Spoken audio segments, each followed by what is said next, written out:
wassaabii fi aanaa yuubdoo keessatti tarkaanfii ilaaleysaa waraana mootummaa naftanyaa bilchiginnaa PP irratti fudhateen humna diinaa du'aa fi madoon adabee injifannoo argachuu beeksise.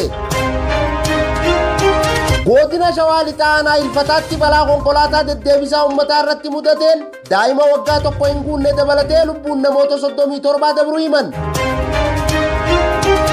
Godina addaa naannoo Finfinnee aanaa Sulultaa keessatti manneen hawaasaa gubuu fi saamichi hawaasa irratti raawwatamuun dhaga'ame.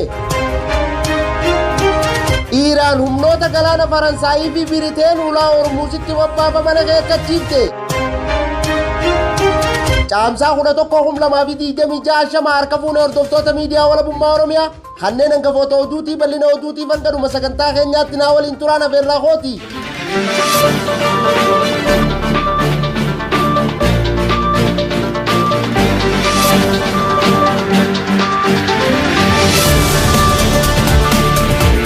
Waboon zoonii lixaa aanaa Laanoo Hassaabii fi aanaa Yuubdoo keessatti tarkaanfii ilaaleysaa waraana mootummaa naftanyaa bilchiginnaa PP irratti fudhateen humna diinaa du'aa fi madoon adabee injifannoo argachuu beeksise. Bal'ina oduutiif jaaltuniyaan waan qindeeffatte qabdi. Gooftaa mootummaa naftanyaa bilchiginnaa PP kan ta'e waboon zoonii lixaa Oromiyaa keessatti tarkaanfii ilaaleysaa waraana mootummaa naftanyaa bilchiginnaa PP irratti fudhateen injifannoo argachuu ajajaa waboo zoonichaa beeksise. Tarkaanfii waboon diina irratti fudhate kun godina Wallagga Lixaa aanaa Laaloo Hasabii fi Yuubdoo keessatti kan fudhatame yoo ta'u, loltoota mootummaa naftanyaa bilchiginnaa PP hedduun du'aa fi madoo ciccimaan adabamanii jiraachuun ibsameera. Waboon zoonii lixaa caamsaa 9/2026 aanaa Laaloo Hasab ganda warra jiruu keessatti tarkaanfii cimaa waraana mootummaa naftanyaa bilchiginnaa PP irratti fudhateen miidhaa guddaan loltoota mootummaa irra ga'uu seereera. Tarkaanfii waboon fudhate kanaaf waraanni mootummaa naftanyaa bilchiginnaa PP hedduun kan du'anii yoo ta'u, kanneen biroon immoo madaa'uun isaanii ibsameera. Gama meeshaatiin qawwee keemii 2 hidhannoo guutuu waliin akkasumas dookumantiiwwan adda addaa dugda diinarraa hiikamuun qabsoo bilisummaa Oromoof galii taasifameera. Ittuma fufuu waboon aanaa Yuubdoo magaalaa Ciisaa Boorii keessatti tarkaanfii ilaalessaa caamsaa 10/2026 humna diinaa irratti fudhateen loltoota mootummaa naftanyaa bilchiginnaa PP gariin du'an gariin ammoo madoo ulfaatan adabamuun ibsameera. Tarkaanfii fudhatame kanaan bulchiinsa magaalaa Ciisaa Boorii guutumatti humna waboon dhuunfatamee jiraachuu ajajaan waboo bakkichaan mirkanaa'eera. Gama meeshaatiin qawwee keemii 5 hidhannoo guutuu waliin dugda loltoota mootummaa naftanyaa bilchiginnaa PP irraa hiikamuun dantaa qabsoo bilisummaa Oromoof ooluu ajajaan waboo bakkichaa himaniiru. Injifannoon uummata Oromootiif qabsoon itti fufaa Oromiyaan biyyaam. Godina addaa naannoo Finfinnee aanaa Sulultaa keessatti manneen hawaasaa gubuu fi saamichi hawaasa irratti raawwatamuun dhaga'ame. Bal'ina oduutiif Jaal Magarsaan waan qindeeffate qaba. Godina addaa naannawa Finfinnee aanaa Sulultaa keessatti gubaatiin manneenii fi saamichi qabeenyaa hawaasa irratti loltoota maafiyaa mootummaa naftanyaa bilchiginnaa PPtiin raawwatamaa jiraachuu jiraattonni miidiyaa walabummaa Oromiyaatti himan. Gareen maafiyaa mootummaa naftanyaa bilchiginnaa PP duula duguuggaa sanyii fi saamicha lammiilee irratti bobba'ee argamu mootummaan PP kaadrotaa fi hidhattoota isaa golee Oromiyaa mara keessatti bobbaasuun maqaa haala yeroo fi olaantummaa seeraa kabachiisuu jedhu sababeeffachuun uummata Oromoo irratti gocha gara jabinaa fi farra namoomaa raawwataa jiru. Caamsaa 6/2026 jiraattota aanaa Sulultaa kan ta'an qonnaan bultoota hedduu irratti saamichi qabeenyaa fi gubaatiin manneenii raawwachaa jiraachuu jiraattonni aanichaa miidiyaa walabummaa Oromiyaatiif addeessaniiti jiru. Guyyuma kana namoota hedduu irratti saamichi miidhaan kan raawwatame midhaan hawaasa nagaa kuntaala 300 ol saamamaniiti jiru jechuun jiraattonni miidiyaa walabummaa Oromiyaaf ibsaniiti jiru. Sochiin diinummaa fi gara jabina hidhattoota mootummaa naftanyaa bilchiginnaa PP'n hawaasa aanichaa irratti akka malee itti hammaachaa jiraachuu itti dabaluun himanii jiru.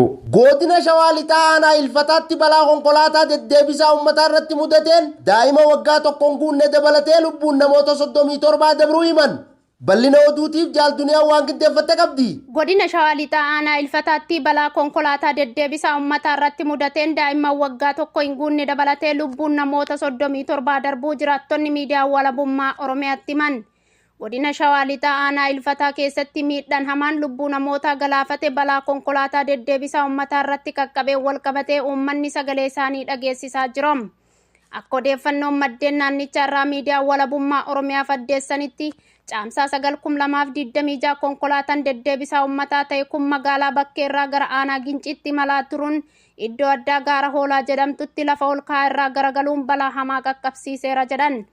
Balaa hamaa mudate kanaan daa'imman waggaa tokko hin guunne dabalatee namoonni 37 lubbuun darbuu isaaniis ibsameera.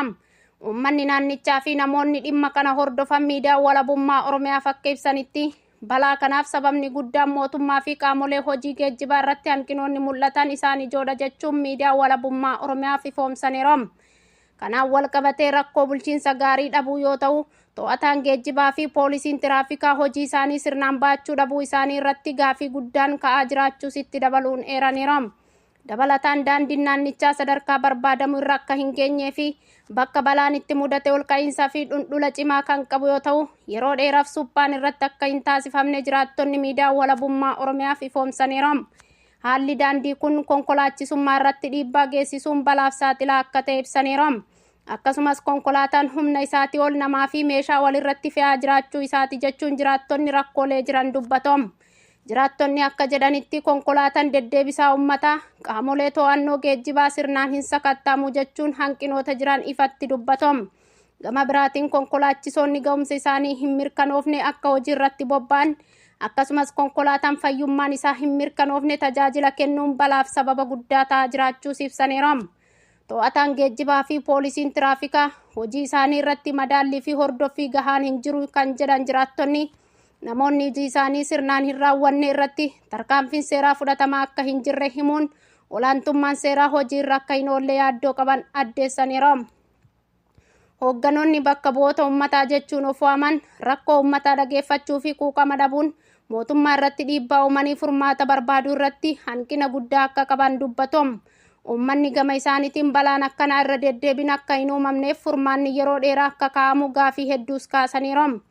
Daandiin mootummaa akka fooyya'u, konkolaataan deddeebisaa uummataa sirnaan akka sakattaamu, konkolaachisoonni ga'umsa qaban qofaan hojii irratti akka bobba'an, humnaa ol fe'uun akka dhaabbatu, to'ataan geejjibaa fi tiraafikaa irratti hordoffiin cimaan akka jiraatu, sirni itti gaafatamummaa hojii irra akka oolu jechuun gaafachaa jiru. Walumaa galatti balaan konkolaataa Naayilfataa keessatti mudate kun mootummaa fi qaamolee nageenyaa irratti gaafii cimaa kaasuun uummata keessatti gadda guddaa uumee jiraachuus dubbataniiru. Uummanni naannichaa maatii fi firoottan balaa kanaan lubbuu dhabaniif jajjabina hawwaa dhimmi kun yeroo qofaan dagatamuu hin qabu jechuun rakkoon bulchiinsa gaarii furmaata waaraa argachuu akka qabuu fi tarkaanfiin hatattamaa akka fudhatamu eeggachaa akka jiran ifoomsaniiru. Iiraan humnoota galaana Faransaayii fi Biriteen ulaa Hormuuzitti bobbaafaman akeekkachiifte. Bal'ina oduutiif Jaal Magarsaan waan qindeeffate qaba.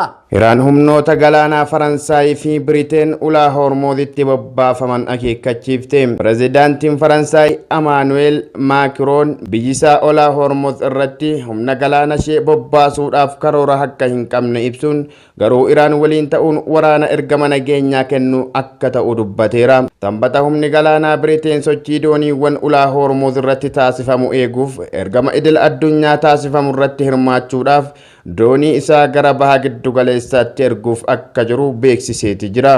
Ministeerri muummee Yuunaayitid Kingdom Kiir Starmarii fi pireezidaantii Faransaay waliin ta'uun ergama idil addunyaa jedhame kana deeggaruu dubbataniiti jiru. Wixata har'aa ministeeronni ittisa biyyoota 40 ol ta'an addarrummaa Ukreeniitiin gaggeeffamu sochii diinaa ulaa Hormuuz irratti taasifamu eeguu irratti wal ga'anii mari'atu jedhameeti eegamaati jira.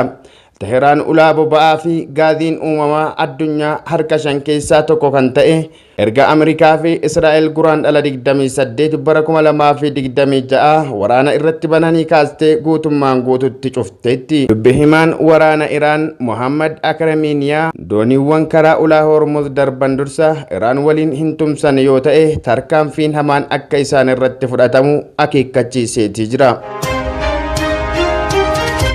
Hordoftoota miidiyaa walabummaa Oromiyaa oduun ammaaf qabnu kanumaa oduu birootiin hanga walitti deebinuu nagaan nuuf tura. Horaa bulaa deemana.